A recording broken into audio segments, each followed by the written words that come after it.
You are listening to Making It, the path to beauty industry greatness with Canvas Me, where we go behind the scenes to explore the human side of beauty professionals, learn how they found balance in their lives, overcame obstacles, and created communities that transcend the ordinary.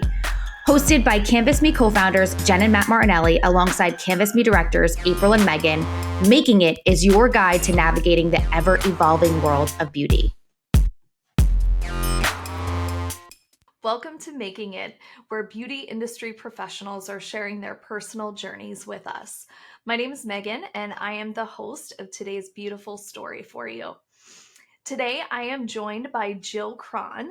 She has over 35 years of beauty industry experience, and she's ready to share it with all of you. She is the co-owner of Hair Success Salons and Spas. She is the owner of the Salon Professional Academy, Fargo, and an owner in the Salon Professional Education Company, otherwise known as SPEC.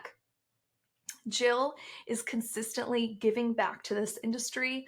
She is involved, and she is here to share with you how to embrace change in this ever-changing beauty industry, as well as being a leader for good. So take a listen. Hey, Jill. Oh my gosh, thank you so much for being on the podcast today. I have been looking forward to this conversation for a while, so I really appreciate your time. And again, thank you for joining us. Thank you, Megan. It's wonderful to be here.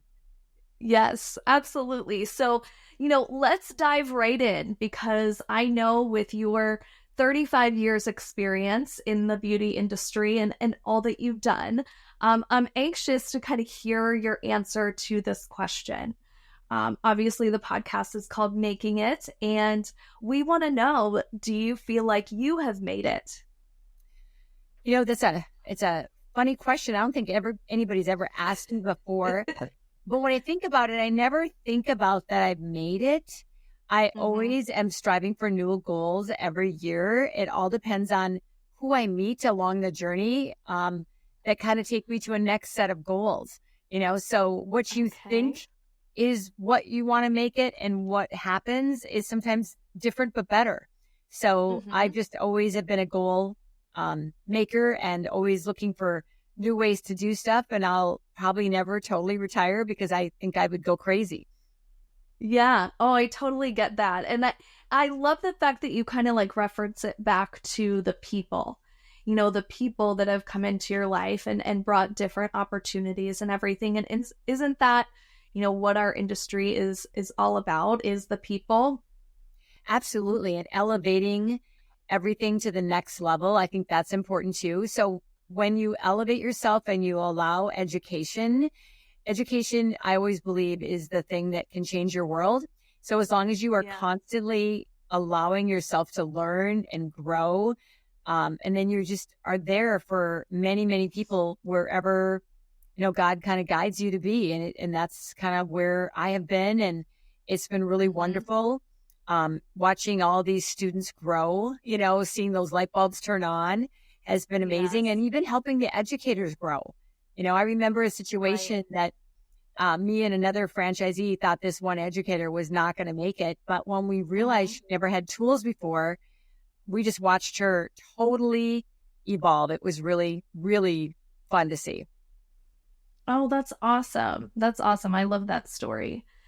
So speaking of stories, Jill, I would love to kind of hear a little bit about your story, your journey in the industry, and kind of how you got to where you are today. Again, it all goes with those people you meet along the way. So I am identical twin. And oh my gosh, I didn't know that. Yep. And I am 4 minutes younger. I always say you can tell. And then she anyway, so we didn't start in business together. I started Hair Success Salon and Day Spa, and then she was living in Minneapolis and she loved watching what I was doing. So then she decided to join with me. And since then, it's really, really grown. And we also believed in the power of people. So we, at an early stage, successioned part of our salon, and we brought in some of our key people, and they have helped us grow, and we've helped them grow, because everybody works together. We've big proponents of teamwork, that you can do more. And by them coming in to kind of run our salon division, we were able to open up a school division. And the school division staffs my salon division. If I didn't have a school like I do, there's no way I could have such a big salon. There's just no way. So I'm so lucky that I have that resource. Right. Yeah. And I love how you kind of talk about, you know, each side complementing each other, supporting each other. You know, so you're allowing your employees to grow within all areas of the business. And would you say that that's one of the reasons that they have been with you so long and supported the business? You know, I think that we are always evolving. So that always seems to make people want to grow more. And some people that don't want to, you know, of course, don't like to be held accountable. That's okay. That doesn't work so good for us because we can't, you know, make you take you to the next level. And we feel, you know, work smarter versus harder. So that's something that we believe in. But as we've gone through this, we really believe, and this is something I think Michael Cole came up with, but I absolutely love it. The more you learn, the more you earn, the better you live. And the thing that we have found with our performance goal accountability charts that we have is we feel that when you start at level 1 and when you grow to level 4, you become from a me thinker to a we thinker. And a we thinker always earns more because they work smarter versus harder. So we take that at all levels, not only for the stylist level, the service providers, but also for management and people that want to grow within their career. Because my salon division is kind of unique. We call it our lifestyle salon. So we have a onboarding process and how people can get paid hourly. And some people prefer to stay on that because they feel that comfort zone. And the more they bring in, the more their hours go up. Then we also have our performance goal charts where it's commission and they can give themselves a raise. And then we also created a program for single moms. I know that sounds crazy, where they have a little bit more flexibility because there is so many of them that get 0 for child support. And we're just trying to support them through these times. And then we have what's called booth rental, but our booth rental, every state is different. Our front desk handles all the money, all the appointments. They basically, you know, get the schedule and, you know, they take care of their taxes and everything, but it all depends on where you're at in your life. So that's why we call it the lifestyle salon, because some people need that flexibility, but I do not want anybody not to report their taxes. So that's important because I do not want anybody under our roof to go to jail for something that they probably didn't know that they were supposed to do. But this, we're very, very conscious and make sure that everybody's aware. Oh my gosh, that number one, I love that you call it a lifestyle salon because it's touching on every single point that a person could experience in their life's journey. So again, really setting them up for success to be with you for a really long time, right? Yeah. And then also, you know, your business education and what you are sharing with these stylists is something that's really needed in the industry. And so how do you share that within the school, ensuring that you are setting them up for success in the salon by sharing that business education? How do you do that? The one thing about SPEC is our franchise company called Salon Professional Education Company. And we have schools across the nation for Redken and L'Oreal. And one of the first things we did when we founded the company, 23 years ago, maybe 24 years ago, was we wanted to make sure that associates weren't shampoo queens and the cleanup people. We wanted them really to have education. So the only way we could really do that, because so many associates back in the day were being associates for 1 year to 2 years before they were ready to perform in the salon. So we knew that we had to speed up that education and we had to take it at a different level from the word go when they start. So right away, we put in our systems and our modules and we put in our processes that we do it and we tell them the why, because we don't want you to work hard. We want you to work smart. And then we constantly meet with them one-on-ones, showing them where they're at on progress. So if they were in a salon, and we even print a paycheck for them so they could see what they'd make in a salon. and how that makes such a difference. Because right now with gainful employment and everything coming out, we need to make sure that these students are reporting their income and they're growing really fast. So we do tell them right away, grow a clientele right away. It's not 9 to 3. It's 3 to 9, and Saturdays. So we tell them the difference because it's huge. I mean, you only have to do it for a while, but eventually it gets you, to where you want to go a lot faster. So it's actually working smarter.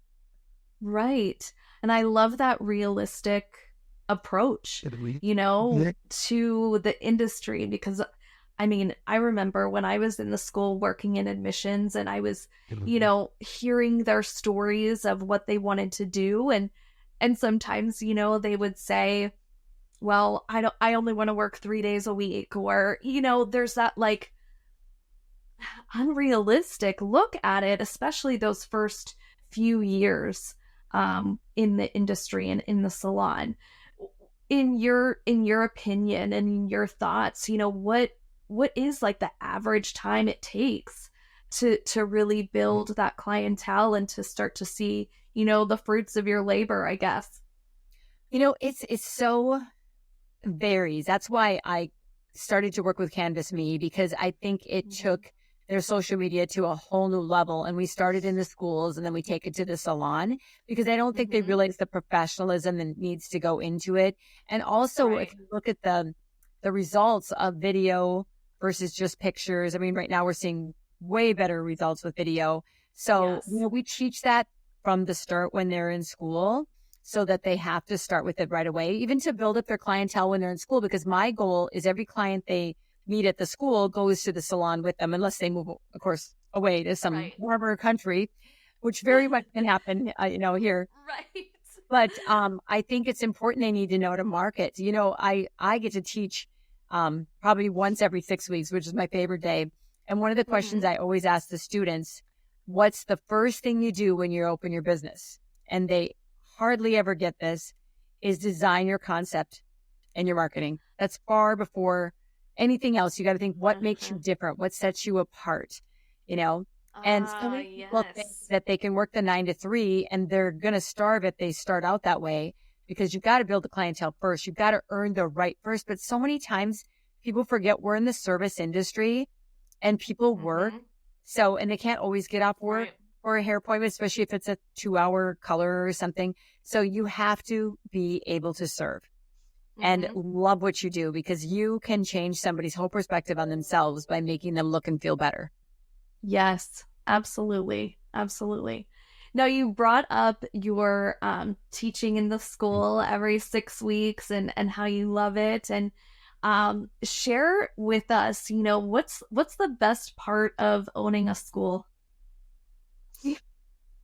It's so fun to watch these women grow, but I have seen this happen several times where they come in as a girl and they graduate as a woman. And it's very touching. And they've gone through experiences. I'm going to tell you one story of a girl who was dating this guy, really happy, been dating for like 2 years. She gets pregnant and she's, didn't expect it, but never thought that he would just leave. And he did. And she calls me, which she came in my office. I normally don't give my cell number out, but I did to her because I thought she needs the mentorship right now. And she called me and told me that he left her. And I said, well, here's what you do. You do not beg for him back. You give him a box, whatever he needs to take, and you stay strong and tall and do not cry. And she's crying. And I said, no, do not cry. You need to be a woman right now. If you're going to be a mom, you need to be a woman. So you stand up and you show your confidence more than anything, because nobody wants to see somebody scared. Even though you're scared, just don't show it. Anyway, so he left. And a few months later, he came back. And he came back because she didn't lose who she was. She kept her confidence and everything. But the cool part of the story is she didn't want him back, because watching herself grow as a woman, would you want a guy that would leave you in your hardest times? No. Unless maybe there's a situation, every situation's different, don't get me wrong. But to watch her grow through that and just be confident as a single mom and be amazing. And then she ended up meeting the dream guy and had 3 more kids with him. But watching that is really cool. So not only the skill set that you can earn your own living, which is great. You get a very high pay actually being in this industry. But you also the personal development and the mentoring you can teach these girls because they go from 18 to 22. I think those years are the most impressionable for them because now they get to make the choices. They're not molded into the high school, what they have to be, and they have to be with those people. They get to choose what they want. Right. Yes, exactly. And I'm so glad, you offered your mentorship to her. And I think that that's something that we're all kind of looking for is that person to really connect with and to be our mentor. And, is that something that you encourage with your students is connecting with those kinds of people? And how do you share with them? Like, how do they find them? Right. Well, right away when they start, we put them into teams. So they each get a coach. So the coach is working with them all the time. So they have the coach. And this particular one, the coach brought the student to me and just said, can you help her? And she brought it to me because it happened to me. So I think she knew that I could help her. And I tell her what I did wrong, what I did right later, all those things. So sometimes when bad things happen to you, sometimes it gives you the strength to help others better than you helped yourself. Because at the time, your emotions are high. When your emotions are high, your thinking's low, your intelligence is low. So we all do that. Plus, another thing we do is we take from the aesthetics department to the cosmetology department. It's like a big sis program. So they get to work from so they get to, you can do a facial on me, I'll do a haircut on you. And then if you liked what you experienced with me, then you can refer people to me and I'll refer people to you. So not only do you have your coach, you also have your big and little sis, depending upon what programs they're in. So you get to meet people you've never met before, and not all of the fits work, but eventually they do. I mean, we'll start and we'll just keep rotating until they find their person, that's their vibe, because everybody has a different why. Yeah, exactly. And I think, that ensures that there is always that connection and that community. Yes. That so many people are looking for, and every day we're looking for it. So I really love how you're fostering that at the school. And even when they go into a salon, we have career fairs here with salon owners, and I'm friends with half of them in town because I live in a, fairly small town, Fargo, North Dakota. And when 2020 hit, I emailed all of them because I had their resources from being on my advisory committees and said, as we're going to have a Zoom meeting and we're going to learn how to fill out these forms. I'm going to tell you what my banker, told me to do because they weren't easy. And you couldn't get a hold of anybody to help you. I luckily had a great banker. So then I shared with them how to do that so they could get the money they needed so they didn't close. We were lucky in my state. We were only closed 7 or 8 weeks, where some states, because we have a franchise of schools across the country, and Michigan, finally, they just all decided together to open and let the governor just throw them all in jail because, they couldn't survive without it.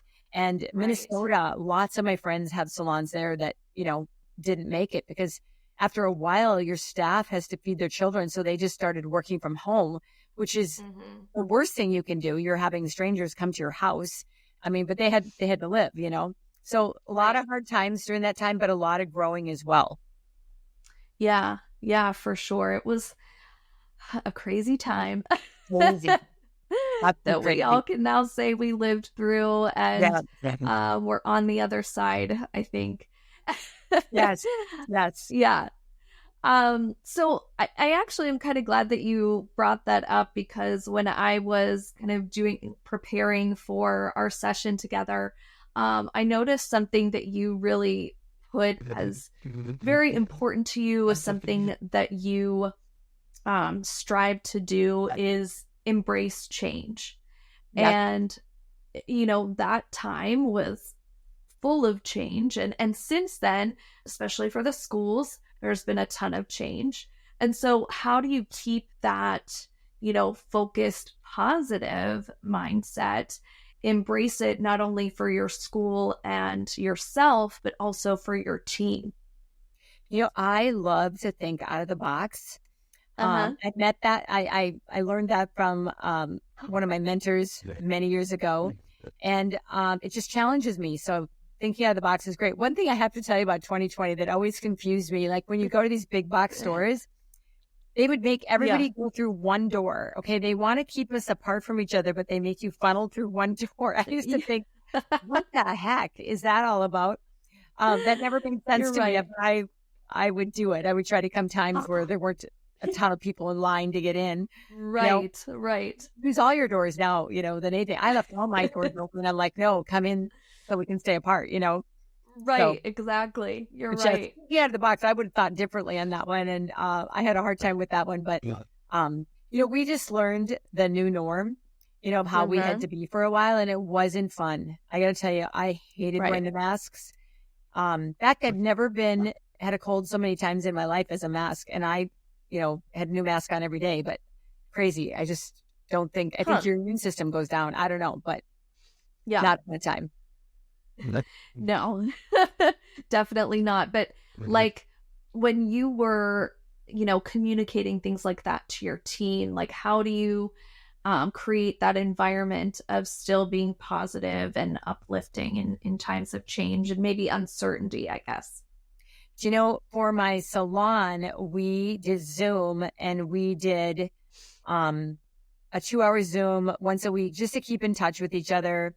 The first hour was all business. The second hour was all on creativity of how we could make our clients laugh and smile. And Annie, one of our girls, she's so amazing, just came out one day in a video with these pink pajamas on with the onesies and no makeup on. And she's talking skincare and she's educating and she's doing a little commercial. And, and then she dropped her brush to the next person. And then the next person had to come up with something. And they made this video. They had so much fun doing it. I died laughing. But then we thought, why don't we show this to the public? Because they need humor right now. They need to keep their mental in space and they need to learn about what they can do from home with their skin. We even had to make our own sanitizer, which we got in trouble for, but okay. So we can't buy it. We know what it's made out of, but you need it. So we just, find us then because, we finally had to make our own because you couldn't find it anywhere. We were so lucky that we had those stands that have the foaming stuff. We had a bunch of them because you couldn't buy them for under like $2,000 or $1,500, which is crazy when they cost maybe $100, Right. Wow. Well, it sounds like you definitely got creative and you instilled fun and, I love that you got together weekly, like, again, really fostering that community and connection. Yes. Which and was with really our important. franchise, we did it kind of fun.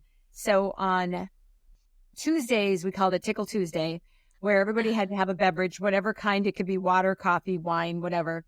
But we would just tell stuff to uplift everybody and just kind of tell stories of what's going on in your world and have a cocktail and just relax for like an hour. It was really fun. We got to know people like our franchisees like we never did before. And then on Thursdays, it was, this is our new protocol for this sanitation. This is our new and we just handed out protocols for everybody so they could have that for their guests and for opening up or how do we work with staying closed. But the wonderful thing about being part of the franchise was we instantly were online because we had professionals like Chris Bear and his son Lee teaching us how to teach a class on Zoom. And we put mannequin heads on the tables. The educators came on site. So we actually looked like we were in school. I mean, the students had a blast with it, seeing mannequins sitting at the tables. We even had mannequins at the front desk, even though we were wow. Yeah. That's so fun. Good. You have to, especially in that virtual learning environment. It can get old really quick. Yes. And through all of that, I don't know who started the name, but we started calling ourselves SPEC Nation because we just bonded together across the nation and everybody had different, like California, New York, Michigan, Minnesota. They were just terrible of what they all had going on. And we were all trying to find strategies to help them. That's a wonderful thing about being part of a franchise. It's not only what the franchisor gives you, but it's the network of entrepreneurs that they worked with that really gave them lots of ideas. Oh, my salon did this, or my school did this. It was really helpful. Right. Yes. So true. So true. Well, kind of shifting gears with, we looked back a little bit. Now let's look towards the future of beauty schools and the beauty industry. And, I'd love to get your insight on where you think it's headed. I hate the fact that they're deregulating, because imagine deregulating a surgeon. Right. Less education.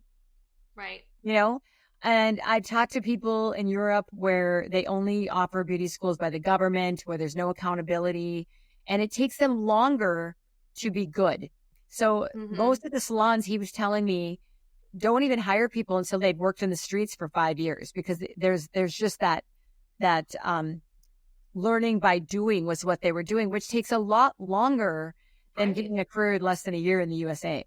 So I hate that, because it makes us push some students with different learning abilities harder and stronger, which isn't good for them, because they don't take into place that we're working with many different learning abilities with learning people types, with dyslexia or whatever they may have.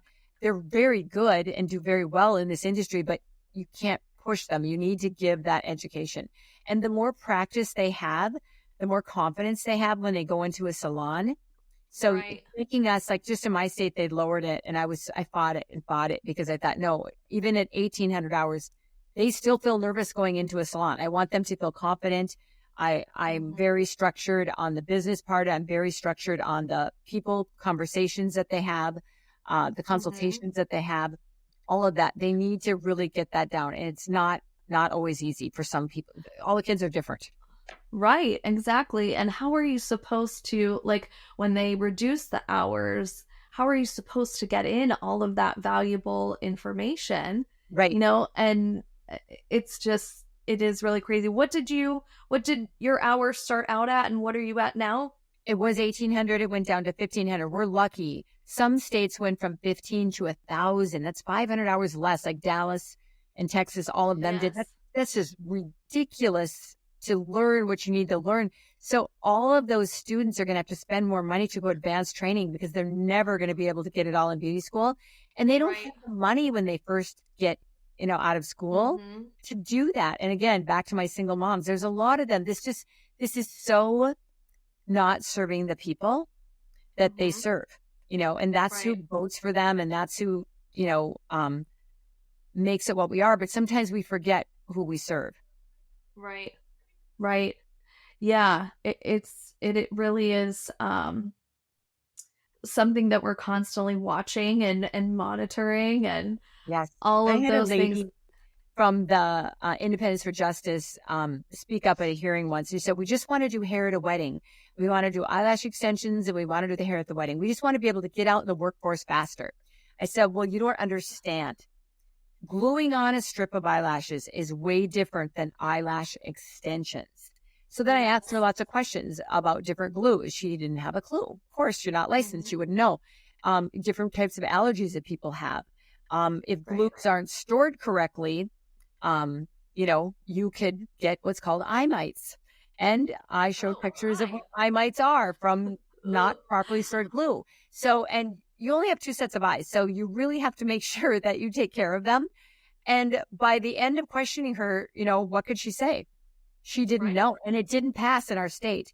Thanks to Borboleta and my friends there, they gave me all this content, because I had like 2 days. I mean, they come in last second, so you don't even have time to prepare for them.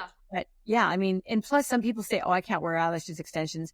Well, a non-educated person would say, oh, they affect your allergies. An educated person would find the right glue and know how to store that glue. There's many different types that work for people. So, but a non-educated person wouldn't know that. And that's just a little piece of the education that is so valued and needed. And I can't think of something that I would hate to lose as my eyesight. Oh yeah. Me too. Or my I hair. literally, yes, both things. Yes. So we had a client that recently just started losing her hair. And if she wouldn't have been able to go to our salon where we also have nurses because we have a med spa, it was allergies. Who would have thought allergies? So a Wow. product that she was using, she got allergic to, and they had to take her back to all natural, nothing with preservatives for a while. And then they had to put her on the Awaken product. And that's a very good product for growing hair. But I mean, if you don't go to an educated place, you're not going to get the help you need. Right. Absolutely. I wholeheartedly agree and look forward to seeing how everything goes with that as time passes. So I'd like to have you kind of think back on just how far you've come and all that you've accomplished, and I'd love for you to share a little like piece of advice with our audience. Maybe it's something that you wish someone had shared with you, or maybe it is something that was shared and that's really stuck with you throughout your journey. But what's a piece of advice? Wow. This summer, I will be celebrating my 40th year having a salon. I did start when I was 21, not kidding. My accountant, I learned so much from him. If I had to do it over or change, I maybe would have been a little bit more of an education junkie faster, because in the beginning, I couldn't afford to go to all the classes and stuff. I had to kind of build up and save to go. But I always spent my own money for classes. I didn't expect anybody else to do it for me. So I always tell people, if you want something, you pay for it, you own it. And then you learn more. And because I was that way, I had opportunities come my way. So I wish I would have done that faster. And then another thing in my case, I grew such a big team and I was still behind the chair forever. I loved being behind the chair, but I actually love teaching and training and making other people flourish behind the chair more. And then it freed me up to be a single mom that I all of a sudden had to be. And it freed me up to do a better job with training and coaching and having all the tools that they need. I could help way more people than I could doing me behind the chair. So behind the chair kind of held me back, but I loved the art of it. Yeah. Okay. So investing in that education earlier, and not expecting somebody else to do it for you. Right. Yep. Obviously having a mentor, and then, kind of changing your career path a little bit, stepping back from being behind a chair and helping guide and build those stylists around you. Yep. And it was kind of a leap of faith, because I talked to so many people and they have like, whenever you have over 20 employees, I don't know how you do it and stay behind the chair. Even 15 is tough to serve them. But so many times they're scared. And I was scared too. How am I going to come up with the money? But it's amazing when you put your mind to it, all the things you kind of knew you needed, but didn't have time to work on. Once you put them into place, that made up my salary right there. So it's just a leap of faith, and it's a wager on yourself. Yeah, absolutely. And we're kind of doing that every day, I feel like. We are. Yep. So Jill, I think this takes me to my final question for you. And I feel like you've answered it in a couple of different ways. So I'm excited to see if I know it in my head. But what do you feel is your purpose in the industry? My purpose is, I guess, you lead by example. My kids have always been so respectful and hardworking. And the other day, somebody said something about my daughter and how she's just graduating from college and she already got a really good job, but she's so over the top about her grades. And because of her GPA is why she got the high paying job. And I said to her, name's Livy. And I said, Livy, I'm so proud of you. And I said, what do you want to do? And she goes, I want to own my own business and wear a pencil skirt and heels. And I laugh because that's what I wear almost every day, So it's like you're leading by example. So I want to lead for my children, and I want to lead for all of the people that surround me. I feel so blessed to have the team that I do. And not only, I learn from them all the time. Yeah. Yeah, absolutely. They inspire me. Right. And what better people to surround yourself with every day. Yeah. And I'm very lucky. My franchise partners are so incredibly smart, and I learn from each and every one of them, and it just makes us raise the bar all the time. Yeah. Awesome. Awesome, Jill. Well, thank you again so much for your time this afternoon. I know that there are plenty of hidden gems in this session and what you shared today, and I can't wait to learn more from you and continue our partnership. So thank you again so much for joining us today. Well, thank you, Megan and Canvas Me, for bringing all of your art and your intelligence to all of our salons and schools, and really helping us as salon owners to have a voice, especially right now with the industry wanting to deregulate. Just being part of Canvas Me gives you the opportunity to have a voice. I'm also part of Beauty Changes Lives, and we're trying to have a voice and let the government know how important our industry is. And a question I always want to ask them, so did you really wait 9-10 weeks without a haircut? I mean, right. That's what you did. They were begging us, Right. You're so right. I'd be curious to hear that as well. Yes. Especially the people in Congress, Lobby and just stayed at home and looked horrible and wore a hat or whatever. But yeah, they don't understand the importance of this industry, not only for the way you look, but for the way you feel. Yes, for sure. For sure. And thank you for your voice because you're doing some really, really great things. So thank you so much, Jill. Mentors. Thank you. You guys have a wonderful day. You too. Thank you for joining us on this episode of Making It, the path to beauty industry greatness with Canvas Me. Our mission is to give you a voice, help you find your place of belonging, and empower you to thrive in this beautiful industry. We hope you found inspiration and valuable insights that will fuel your own journey in your career. Head over to canvasme.com and unlock the next chapter of your beauty journey. Create your portfolio, showcase your unique talents, and connect with a community that understands and celebrates your story. Subscribe to Making It for more inspiring stories, and let's continue making it together.